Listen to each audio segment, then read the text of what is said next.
నమస్కారం, BSK news కి స్వాగతం. హెడ్లైన్ చూద్దాం.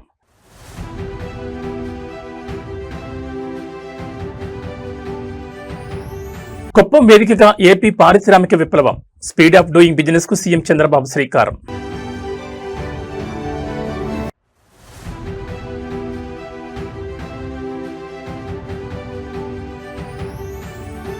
ఏపీ అథ్లెట్లకు మంత్రి లోకేష్ స్పెషల్ డిన్నర్, క్రీడాకారుల్లో సరికొత్త ఉత్సాహం.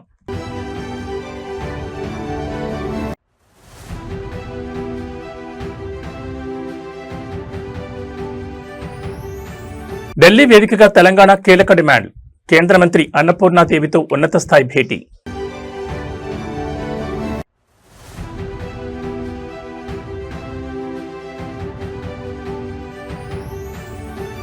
యాభైవ పడిలోకి కేటీఆర్, పుట్టినరోజు వేళ సరికొత్త సేవా శకానికి శ్రీకారం.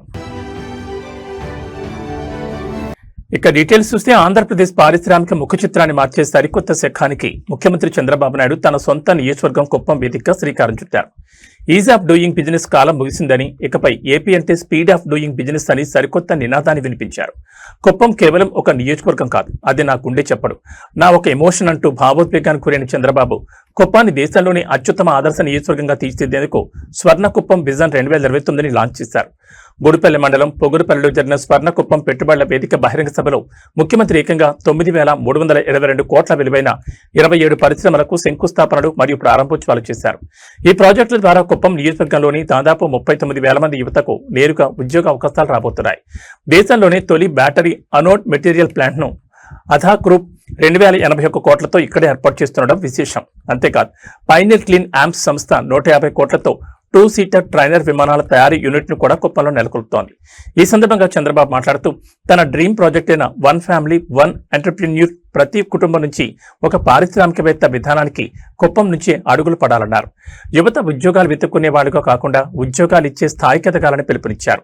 200 కోట్లతో ఏర్పాటు చేసిన ఏబిఐఎస్ ప్రోటీన్స్ చికెన్ ప్రాసెసింగ్ యూనిట్ ద్వారా స్థానిక పౌల్ట్రీ రైతులకు భారీ లబ్ధి చేకూరుతుందని, 44 ఎకరాల్లో విస్తరించిన ఎంఎస్ఎంఈ పార్కు ద్వారా చిన్న పరిశ్రమలకు స్టార్టప్స్ కు అద్భుతమైన వేదిక లభిస్తుందని సీఎం స్పష్టం చేశారు.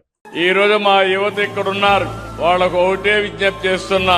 ఈ పక్క పారిశ్రామికవేత్తలున్నారు, ప్రాస్పెక్టివ్ పారిశ్రామికవేత్తలున్నారు, అందరికీ ఒకటే విజ్ఞప్తి చేస్తున్నా. మీకు మంచి ఉద్యోగం కావాలంటే బెస్ట్ ఉద్యోగాన్ని ఇప్పించే బాధ్యత ముఖ్యమంత్రిగా నేను తీసుకుంటానని మీ అందరికీ హామీ ఇస్తున్నా. ప్రపంచంలో ఉండే బెస్ట్ కంపెనీలు ఇక్కడ తీసుకొస్తాం. రెండోది, నేను కోరుకునేది మా యువత మీరు ఉద్యోగం చేయడం కాదు, మీరు ఉద్యోగాలు ఇచ్చే పరిస్థితిలో ఉండాలంటే మీరు పరిశ్రమలు పెట్టాలి, ఎంఎస్ఎంఈలు పెట్టాలి, స్టార్టప్ కంపెనీలు పెట్టాలి. మీ జీవితంలో మీరు రాణించాలని కుప్పం నుంచే ఈ యొక్క ప్రతి కుటుంబానికి ఒక పారిశ్రామికవేత్త కార్యక్రమాన్ని ప్రారంభిస్తున్నాం.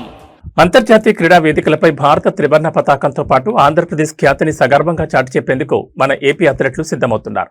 రాబోయే ప్రతిష్టాత్మక కామన్వెల్త్ గేమ్స్, ఆసియా గేమ్స్ లో దేశానికి ప్రాతినిధ్యం వహించబోతున్న రాష్ట్ర ఎలైట్ ప్లేయర్లకు కూటమి ప్రభుత్వం అత్యున్నత ప్రాధాన్యత ఇస్తోంది. ఇందులో భాగంగానే రాష్ట్ర విద్యా, ఐటీ, క్రీడల శాఖ మంత్రి నారా లోకేష్ ఉండవల్లిలోని తన నివాసంలో శుక్రవారం రాత్రి క్రీడాకారులతో కలిసి ప్రత్యేకంగా భేటీ అయ్యారు. వారికి ప్రత్యేకంగా విందు ఇవ్వడంతో పాటు క్రీడాకారుల అవసరాలు, అంతర్జాతీయ స్థాయి శిక్షణకు కావాల్సిన సదుపాయాలపై సుదీర్ఘంగా చర్చించారు. సీఎం చంద్రబాబు నాయుడు నేతృత్వంలో రాష్ట్ర క్రీడా ప్రాధికార సంస్థ అందిస్తున్న అద్భుతమైన మద్దతుపై ప్లేయర్స్ ఆనందం వ్యక్తం చేశారు. కామన్వెల్త్ మరియు ఆసియా క్రీడలకు ఎంపికైన ఆంధ్రప్రదేశ్ చెందిన టాప్ క్లాస్ అథ్లెట్లను మరింత ప్రోత్సహించడమే లక్ష్యంగా మంత్రి నారా లోకేష్ ఈ విందు సమావేశాన్ని ఏర్పాటు చేశారు. ఈ ప్రత్యేక భేటీలో క్రీడాకారులు తమ కెరీర్ మైల్ స్టోన్స్, మెగా ఈవెంట్లకు తాము పడుతున్న శ్రమను మంత్రికి వివరించారు. ఏపీలో గతంలో నిర్వీర్యమైన క్రీడా రంగానికి సీఎం చంద్రబాబు నాయుడు, మంత్రి లోకేష్ సరికొత్త ఊపిరి ఊదారని ప్లేయర్స్ కొనియాడారు. అంతర్జాతీయ పోటీల్లో పాల్గొనే ప్లేయర్లకు వరల్డ్ క్లాస్ కోచింగ్, స్పాన్సర్షిప్ మరియు అవసరమైన కిట్స్ అందించడంలో శాప్ ఎంతో చురుగ్గా వ్యవహరిస్తోందని వారు గుర్తు చేశారు. తమకు ఇంతటి గొప్ప గౌరవాన్ని, నిరంతర ప్రోత్సాహాన్ని అందిస్తున్న ముఖ్యమంత్రి చంద్రబాబు నాయుడుకి, మంత్రి లోకేష్ కి శాప్ అధికారులకు, క్రీడాకారులు తమ ప్రత్యేక కృతజ్ఞతలు తెలియజేశారు. క్రీడాకారులను ఉద్దేశించి మంత్రి లోకేష్ మాట్లాడుతూ, మీరు మైదానంలోకి దూసుకెళ్లండి, మీకు వెనుక ఉండి నడిపించే పూర్తి బాధ్యత ప్రభుత్వం తీసుకుంటుంది. పథకాలే లక్ష్యంగా రాణించి దేశ రాష్ట్ర ఖ్యాతిని పెంచాలని పిలుపునిచ్చారు.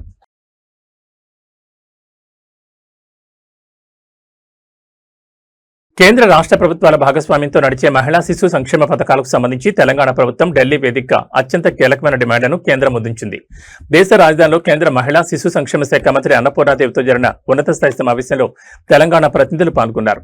పెరుగుతున్న జీవన వ్యయానికి అనుగుణంగా అంగన్వాడీల జీతాల్లో కేంద్ర వాటాను భారీగా పెంచాలని, అలాగే రాష్ట్రంలో విజయవంతంగా నడుస్తున్న పాలు, అల్పాహార పథకాలకు కేంద్రం నిధులు కేటాయించాలని గట్టిగా విజ్ఞప్తి చేశారు. ముఖ్యంగా తెలంగాణలోని టీనేజ్ ఆడపిల్లలో రక్తహీనతను పూర్తిగా నిర్మూలించేందుకు 100 కోట్లతో రూపొందించిన ఒక స్పెషల్ ప్రపోజల్ ను కేంద్ర మంత్రి ముందుంచారు. ఢిల్లీలో జరిగిన ఈ అధికారిక సమావేశంలో తెలంగాణకు సంబంధించిన ప్రధానంగా 3 అంశాలపై కేంద్ర ప్రభుత్వం మద్దతును కోరారు. మొదటిగా రాష్ట్రంలోని అంగన్వాడీ కేంద్రాల్లో చిన్నారుల కోసం తెలంగాణ ప్రభుత్వం ఎంతో ప్రతిష్టాత్మకంగా అమలు చేస్తున్న బ్రేక్ఫాస్ట్ మిల్క్ ప్రోగ్రాం విజయవంతమైన తీరును కేంద్ర మంత్రి అన్నపూర్ణాదేవికి వివరించారు. క్షేత్రస్థాయిలో అద్భుతమైన ఫలితాలను ఇస్తున్న ఈ వినూత్న కార్యక్రమాన్ని మరింత బలోపేతం చేసేందుకు కేంద్రం తరపున ఆర్థిక సహాయం అందించాలని కోరారు. ఇక రెండో ప్రధాన అంశంగా ప్రస్తుతం అంగన్వాడీ టీచర్లు, హెల్పర్ల జీతాల్లో కేంద్ర ప్రభుత్వం కేవలం 20% వాటాను మాత్రమే భరిస్తోందని, మిగిలిన సింహభాగాన్ని రాష్ట్ర ప్రభుత్వమే చెల్లిస్తోందని గుర్తు చేశారు. ప్రస్తుతం ఉన్న మార్కెట్ ధరలు, పెరుగుతున్న జీవన వ్యయాన్ని దృష్టిలో ఉంచుకుని అంగన్వాడీ సిబ్బంది ప్రయోజనాల దృష్ట్యా కేంద్రం తన ఆర్థిక వాటాను తక్షణమే పెంచాలని డిమాండ్ చేశారు. వీటితో పాటు టీనేజ్ వయసులో ఉన్న బాలికల్లో ప్రధాన సమస్యగా మారిన ఎనీమియా నివారణకు ఒక ప్రత్యేక పౌష్టికాహార కార్యక్రమాన్ని ప్రతిపాదించారు. ఈ ప్రత్యేక పథకం అమలు కోసం తెలంగాణకు 100 కోట్ల ప్రత్యేక బడ్జెట్ కేటాయింపులు జరపాలని కేంద్ర మంత్రికి అధికారికంగా ప్రపోజల్స్ అందజేశారు. ఈ డిమాండ్లపై కేంద్ర మంత్రి అన్నపూర్ణాదేవి సానుకూలంగా స్పందించారు.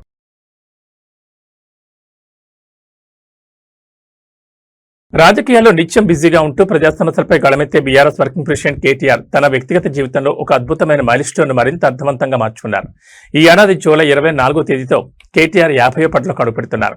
ఈ 50వ పుట్టినరోజు సందర్భంగా సమాజానికి ఉపయోగపడే ఒక గొప్ప సేవా కార్యక్రమానికి ఆయన శ్రీకారం చుట్టారు.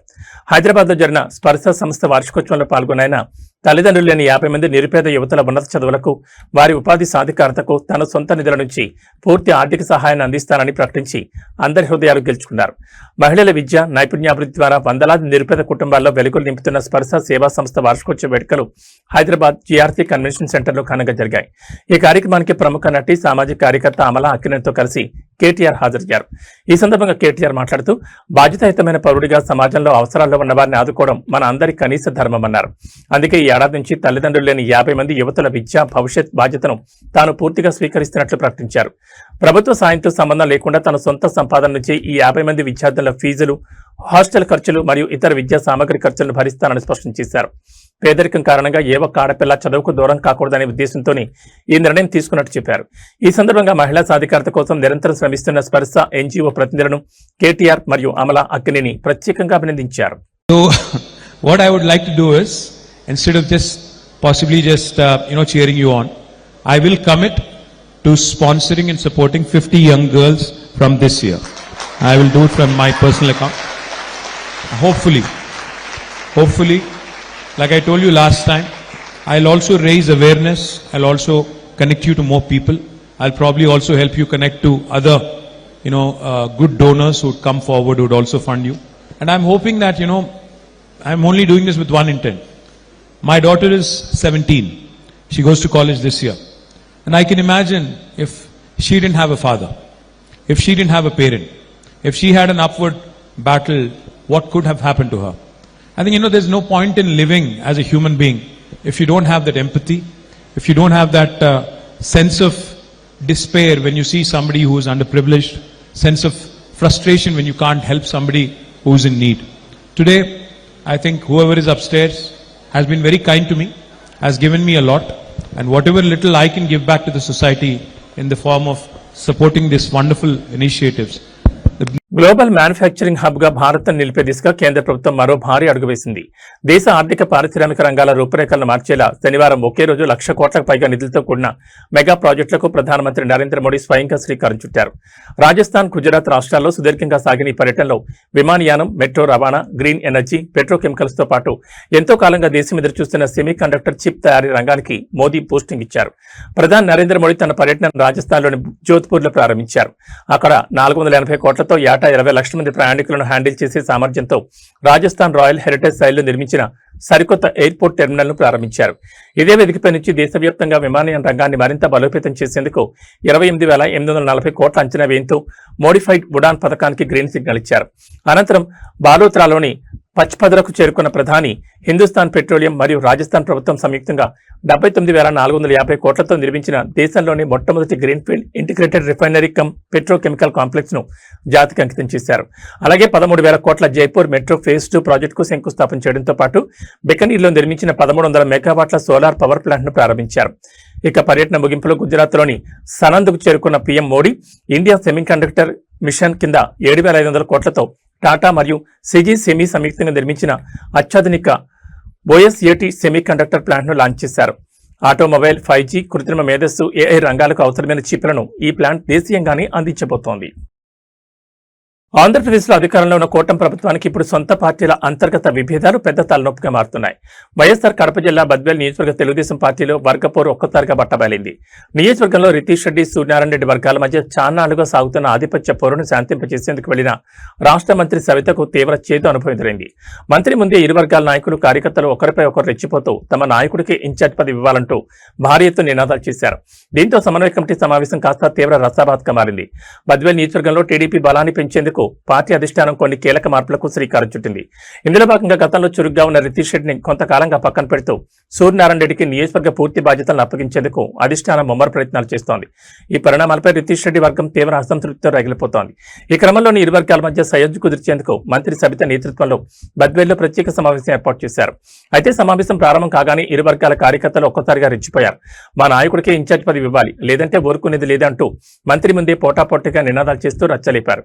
ఎంత సర్ది చెప్పినా కేడర్ వినకపోవడంతో మంత్రి సరిత తీవ్ర ఆగ్రహం వ్యక్తం చేశారు. నేను కూడా రాయలసీమ బిడ్డనే, నా ముందే ఇలాంటి పనులు చేస్తే సాగవు, మీరు ఇలాగే ప్రవర్తిస్తే ఇక్కడ ప్రతి విషయాన్ని నేరుగా ముఖ్యమంత్రి చంద్రబాబు నాయుడు దృష్టికి తీసుకెళ్తానంటూ గట్టిగా వార్నింగ్ ఇచ్చారు. అయినప్పటికీ ఇరు వర్గాలు ఏమాత్రం తగ్గకుండా నినాదాలు కొనసాగించడంతో సమావేశం పూర్తిగా గందరగోళంగా ముగిసింది.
బద్వేల్ తెలుగుదేశం పార్టీలో అంతర్గత విభేదాలు చివరికి నడిరోడ్డుపై హింసాత్మక ఘర్షణకు దారితీశాయి. నియోజకవర్గ ఇన్ఛార్జ్ వివాదాన్ని చక్కదిద్ది ఇరు వర్గాలకు సయోధ్య కుదిర్చేందుకు రాష్ట్ర మంత్రి సబిత సమక్షంలో జరిగిన సమావేశం తీవ్ర రసాభాత్గా ముగిసిన సంగతి తెలిసిందే. అయితే కథ అక్కడితో ముగిసిపోలేదు. మంత్రి సబిత ఇక్కడి నుండి వెళ్లిన వెంటనే రితీష్ రెడ్డి, సూర్యనారాయణ రెడ్డి వర్గీయులు ఒక్కసారిగా నడిరోడ్డుపై బాహాబాహి దిగారు. ఇరు వర్గాలు కర్రలు, రాళ్లతో పరస్పరం దాడులు చేసుకోవడంతో బద్వేల్ పట్టణం ఒక్కసారిగా రణరంగంగా మారింది. ఈ దాడిలో ఇన్ఛార్జ్ రితీష్ రెడ్డి అనుచరుల కారు అద్దాలను ప్రత్యర్థి వర్గం పూర్తిగా ధ్వంసం చేసింది. బద్వేల్ నియోజకవర్గ టీడీపీ ఇన్ఛార్జ్ బాధ్యతల విషయంలో వ్యవహారంలో రితీష్ రెడ్డిని పక్కన పెట్టి సూర్యనారాయణ రెడ్డికి పూర్తి పగ్గాలు అప్పగించేందుకు అధిష్టానం చేస్తున్న ప్రయత్నాలు ఈ ఘర్షణకు కారణమయ్యాయి. అంతకుముందు జరిగిన సమావేశంలో మంత్రి సబిత ఇరు వర్గాలకు గట్టి వార్నింగ్ ఇచ్చినప్పటికీ ఆమె కాన్వాయ్ కదిలిన కొద్ది నిమిషాలకి అసలు రచ్చ మొదలైంది. ఇన్ఛార్జ్ పదవి మాదంటూ వాగ్వాదానికి దిగిన ఇరు వర్గాల కార్యకర్తలు పరస్పర నినాదాలతో మొదలుపెట్టి చివరికి భౌతిక దాడులు దిగారు. ఈ క్రమంలోనే ఆగ్రహంతో ఊగిపోయిన సూర్యనారాయణ రెడ్డి వర్గీయులు ప్రస్తుత ఇన్ఛార్జ్ రితీష్ రెడ్డి అనుచరులకు సంబంధించిన కారుపై దాడి చేసి రాళ్లతో కారు అద్దాలను పూర్తిగా ధ్వంసం చేశారు. పట్టణంలో ఇరు వర్గాల వారు భారీగా గుమికూడడంతో సామాన్య ప్రజలు భయభ్రాంతులు గురయ్యారు. సమాచారం అందుకున్న వెంటనే స్థానిక పోలీసులు భారీగా రంగంలోకి దిగి లాఠీచార్జ్ చేసి ఇరు వర్గాలను చెల్లాచెదురు చేశారు. ప్రస్తుతం బద్వేల్లో అదనపు బలగాలను మోహరించి పరిస్థితిని అదుపులోకి తెచ్చే ప్రయత్నం చేస్తున్నారు.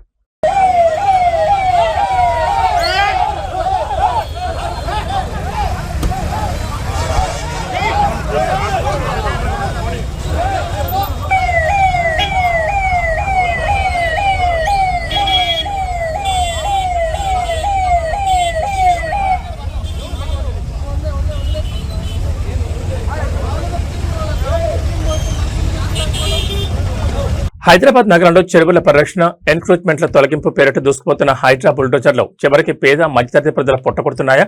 లంబాడీలు, బడా వ్యాపారుల అక్రమ కట్టడాలను ముట్టుకోని అధికారులు వీధి వ్యాపారులపైనే తమ ప్రతాపం చూపిస్తున్నారా? కూకట్పల్లి ఏరియాలోని మోతీనగర్ చౌరస్తా సాక్షిగా ఈ రోజు జరిగిన హైడ్రా కూల్చివేతల పర్వం చూస్తే ఎవరికైనా కన్నీళ్లాగు. ఎలాంటి ముందస్తు సమాచారం, నోటీసులు లేకుండా శనివారం ఉదయాన్నే విరుచుకుపడ్డ అధికారులు సుమారు కొన్ని వందల చిన్న వ్యాపార దుకాణాలు నేలమట్టం చేశారు. భర్తను కోల్పోయి ఒక చిన్న షాపు ద్వారా జీవనం సాగిస్తున్న ఒక అభాగ్యురైన మహిళా వ్యాపారి ఆవేదన నగర ప్రజలను కదిలిస్తోంది. కూకట్పల్లి పరిధిలోని మోతీనగర్ చౌరస్తా ప్రధాన రహదారి పక్కన వందలాది కుటుంబాలు చిన్న తోపుడు బండ్లు, డబ్బా షాపులు పెట్టుకుని దశాబ్దాలుగా జీవనం సాగిస్తున్నాయి. అయితే ఈ రోజు ఉదయం జీహెచ్ఎంసీ మరియు పోలీస్ బలగాలతో కలిసి వచ్చిన హైడ్రా అధికారులు కనీసం లోపల ఉన్న సామగ్రిని కూడా సర్దుకునే సమయం ఇవ్వకుండా దుకాణాలను కూల్చివేయడం ప్రారంభించారు. ఈ క్రమంలో భర్తను కోల్పోయి ఆ చిన్న షాపే సర్వస్వంగా బతుకుతున్న ఒక మహిళ తన జీవనోపాధిని బుల్డోజర్లు మింగేస్తుంటే అధికారుల కాళ్లపై పడి రోధించిన తీరు ఆ కొండవారిని కలిచివేసింది. లక్షల కోట్ల విలువైన ప్రభుత్వ చెరువు భూములను ఆక్రమిస్తున్న పెద్ద అక్రమార్కుల చోలికి వెళ్లడానికి భయపడే హైడ్రా అధికారులు కేవలం పొట్టకొట్టు కోసం రోజువారీ వ్యాపారాలు చేసుకునే మాలాంటి నిరుపాక్యుల మీద కక్ష సాధింపు చర్యలకు దిగుతున్నారని బాధితులు తీవ్ర ఆవేదన వ్యక్తం చేశారు. కనీసం ప్రత్యామ్నాయం చూపించకుండా ఇలా రోడ్డున పడేస్తే తమ పిల్లలతో కలిసి ఎక్కడికి వెళ్లాలని, తాము ఎలా బతకాలని బాధితులు ప్రభుత్వాన్ని కన్నీళ్లతో నిలదీస్తున్నారు.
मेरा बच्चा का खाना छीन लिया, मेरा हस्बैंड नहीं है, मैं कैसे जीना बोलो तुम लोग।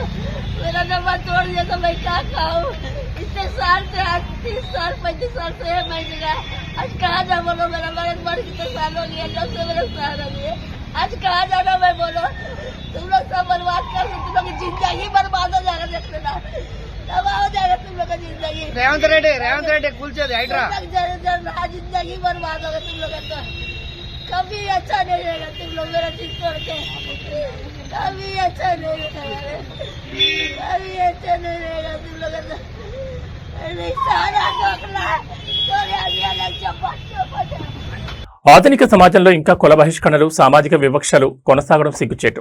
నిజామాబాద్ జిల్లా ఇందలవాయి మండలం కన్నారం గ్రామంలో దళిత సామాజిక వర్గానికి చెందిన మాదిగ కులస్తులపై స్థానిక వీడీసీ కమిటీ అనాగరికంగా గ్రామ బహిష్కరణ వేటు వేయడం ఇప్పుడు జిల్లా వ్యాప్తంగా తీవ్ర సంచలనంగా మారింది. తమను సామాజికంగా ఒంటరిని చేసి అడుగడుగునా వివక్షకు గురి చేస్తున్నారంటూ ఆగ్రహించిన బాధితులు ఈరోజు ఇందలవాయి మండల రెవెన్యూ కార్యాలయాన్ని ముట్టడించారు. ఎంఆర్ఓ డౌన్ అంటూ కార్యాలయం ముందు బైఠాయించి భారీ ఎత్తున నినాదాలు చేశారు. ఇందలవాయి మండలం గన్నారం గ్రామంలోని విలేజ్ డెవలప్మెంట్ కమిటీ సభ్యులు కొంతకాలంగా ఏకపక్ష నిర్ణయాలతో సామాన్యులను ఇబ్బందులు గురి చేస్తున్నారనే విమర్శలున్నాయి. ఈ క్రమంలోని గ్రామానికి చెందిన మాదిగ కులస్తులను లక్ష్యంగా చేసుకుని వారిని అనాగరికంగా గ్రామ బహిష్కరణ చేస్తున్నట్లు కమిటీ సభ్యులు హుకుం జారీ చేశారు. అంతటితో ఆగకుండా బాధితులను అత్యంత దారుణంగా అసభ్య పదజాలంతో దూషిస్తూ సామాజికంగా వేధింపులకు గురి చేశారు. ఈ వివక్షను సహించని బాధిత కుటుంబాలు, దళిత సంఘాల మద్దతుతో ఇందలబాయి ఎంఆర్ఓ కార్యాలయం వద్దకు భారీ ర్యాలీగా చేరుకున్నారు. కార్యాలయ ముఖద్వారం వద్ద బైఠాయించి రెవెన్యూ యంత్రాంగం మరియు ఎంఆర్ఓ తీరుకు వ్యతిరేకంగా ఎంఆర్ఓ డౌన్ డౌన్ అంటూ ఆకాశమంతా నినాదాలతో హోరెత్తించారు.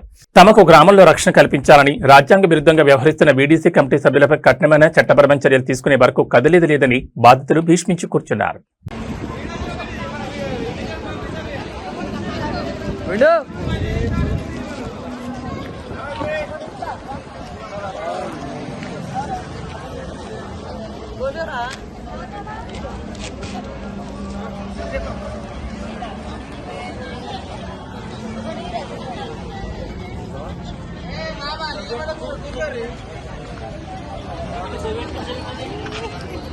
జయసేన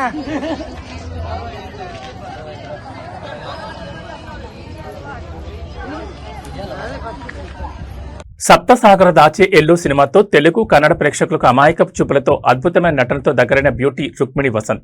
స్క్రీన్ పై చాలా పద్ధతిగా, హోమ్లీగా కనిపించే ఈ కన్నడ కస్తూరిలో ఇంత క్యూట్ అండ్ ఫన్నీ యాంగిల్ కూడా ఉందా అనిపించేలా ఓ క్రేజీ వీడియో ఇప్పుడు నెట్జన్లను తెగ నవ్విస్తోంది.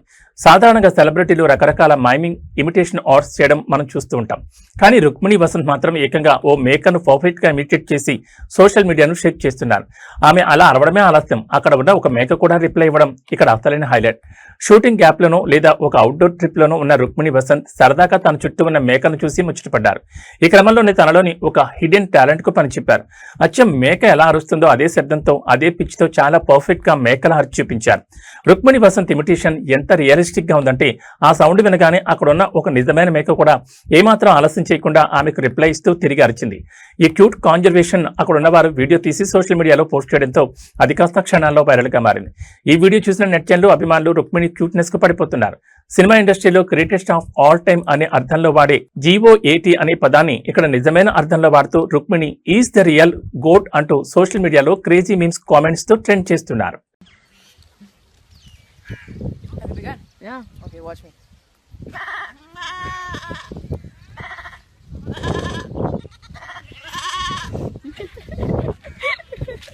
గత 2 రోజులుగా వరుసగా భారీ పెరుగుతూ కొనుగోలుదారుల కుండెల్లో రైలు పరిగెత్తించిన బంగారం ధరలు ఇవాళ పసిడి ప్రియులకు స్వల్ప ఉపశమనాన్ని ఇచ్చాయి. హైదరాబాద్ బులియన్ మార్కెట్లో వరుసగా పరుకు బ్రేక్ వేస్తూ ఇవాళ గోల్డ్ రేట్లు స్వల్పంగా తగ్గుముఖం పట్టాయి. అంతర్జాతీయంగా డాలర్ ఇండెక్స్ ఒడిదుడుకులు, మార్కెట్ లాభాల స్వీకరణ నేపథ్యంలో 24 క్యారెట్ల మేలిమి బంగారం మరియు 22 క్యారెట్ల ఆభరణాల బంగారం ధరల్లో మార్పులు చోటు చేసుకున్నాయి. అయితే వెండి మాత్రం ఏమాత్రం తగ్గకుండా కిలో 2,60,000 రూపాయల గరిష్ట స్థాయి వద్దే కొనసాగుతోంది.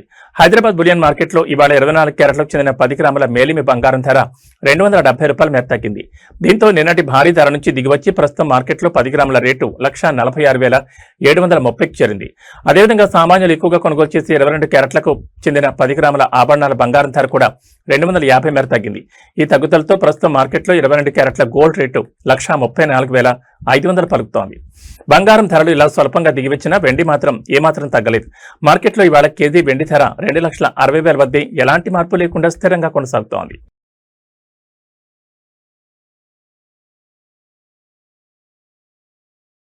రెండు తెలుగు రాష్ట్రాల ప్రజలకు వాతావరణ శాఖ హెచ్చరిక జారీ చేసింది. ఎండలతో అల్లాడుతున్న వాతావరణం ఒక్కసారిగా మారబోతోంది. బంగాళాఖాతంలో ఏర్పడిన అల్పపీడనం రానున్న 2 రోజుల్లో మరింత బలపడి తీవ్ర అల్పపీడనంగా మారనుందని IMD స్పష్టం చేసింది. దీని ప్రభావంతో ఇటు ఆంధ్రప్రదేశ్లోని ఉత్తర కోస్తా ప్రాంతాలు, అటు తెలంగాణలోని ఉమ్మడి ఉత్తర జిల్లాలు వాన గుప్పెట్లోకి వెళ్లనున్నాయి. ఈ రోజు నుంచే కరడుగట్టిన మేఘాలు కమ్ముకుని పలు జిల్లాల్లో జలప్రళయం సృష్టించే అవకాశాలున్నాయని అధికారులు అంచనా వేస్తున్నారు. వాతావరణ శాఖ తాజా బులెటిన్ ప్రకారం బంగాళాఖాతంలో కదులుతున్న ఈ అల్పపీడన వ్యవస్థ వల్ల ఈ రోజు నుంచి ఆంధ్రప్రదేశ్లోని ఉత్తర కోస్తా జిల్లాలో ఎడతెరిపి లేకుండా భారీ వర్షాలు కురిసే ఆస్కారం ఉంది. ముఖ్యంగా విశాఖపట్నం, విజయనగరం, శ్రీకాకుళం, ఉభయ గోదావరి జిల్లాల యంత్రాంగాన్ని అప్రమత్తం చేశారు. అదే సమయంలో దక్షిణ కోస్తాంధ్రతో పాటు రాయలసీమ వ్యాప్తంగా అక్కడక్కడ చెదురుమదురుగా ఓ మోస్తరు వర్షాలు పడే అవకాశం ఉంది. ఇక తెలంగాణ విషయానికి వస్తే హైదరాబాద్ వాతావరణ కేంద్రం ఉత్తర తెలంగాణకు హై అలర్ట్ జారీ చేసింది. ముఖ్యంగా ఉమ్మడి ఆదిలాబాద్, నిజామాబాద్, జగిత్యాల, పెద్దపల్లి జిల్లాల్లో భారీ నుంచి అతి భారీ వర్షాలు కురిసే అవకాశం ఉందని శాస్త్రవేత్తలు స్పష్టం చేశారు. కొన్ని లోతట్టు ప్రాంతాలు జలమయమయ్యే ప్రమాదం ఉందని, వాగులు వంకలు పొంగిపొర్లు ఛాన్స్ ఉందని హెచ్చరించారు. వర్షాలతో పాటు గంటకు 40 నుంచి 50 కిలోమీటర్ల వేగంతో ఈదురుగాలులు వీస్తాయని, పిడుగులు పడే ప్రమాదం కూడా ఉన్నందున రైతులు, గ్రామీణ ప్రజలు చెట్ల కింద, బలహీనమైన గోడల కింద ఆశ్రయం పొందొద్దని సూచించారు.